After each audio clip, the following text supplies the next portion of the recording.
Hi, my name is Rohit Mukhi. I'm a freshman student who went on the study abroad trip to New Zealand and Australia. When I first signed up for this trip, I didn't know what to expect. On all of my previous trips, my family and I would always go to the main tourist attractions that the countries had to offer. We would stay in really nice hotels and walk around within the confines of major cities. We never really saw much of the beauty and natural environment that lies within these places.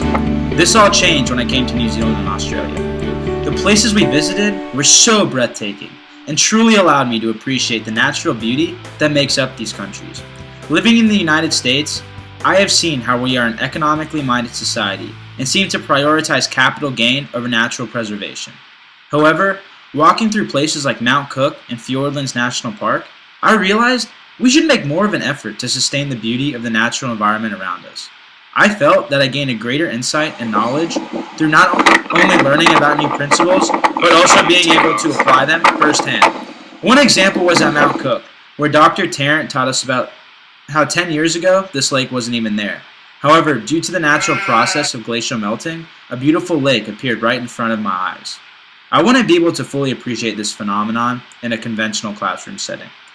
Whether it be about learning about the native Maori culture or hiking up the treacherous Ben Lomond Mountain, I experienced memorable things that I would not have previously gained on an ordinary trip.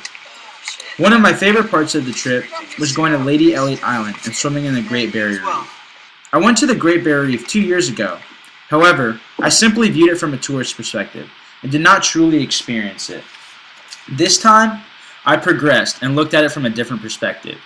I was able to learn about the ecological processes that created and sustain the reef, as well as those that may be threatening to its duration. Not only was I given information on specific organisms in the reef that I had been personally swimming with a few hours earlier, but I was able to learn about how different things like CO2 emissions may be harming the reef. It's these experiences that taught me about the importance of sustainability and conservation that I was oblivious to previously. There's nothing that can compare to listening to lectures while looking out over the vast blue ocean. It's activities like this that have allowed me to apply the knowledge I'm gaining to real-world situations. This whole experience has been life-changing. From long coach rides through the valley to hiking through natural parks. From interviewing people of Noosa regarding progress to swimming in glacial lakes. From seeing the natural beauty of the Lord of the Rings landscape to meeting various local informed citizens. All of these have shaped my ideals of progress. I am more aware and am more interested in the importance of sustainability and environmental issues than ever before. Before, I would enjoy only going to the Opera House, and now I enjoy going for hikes to look at the beautiful scenery before me.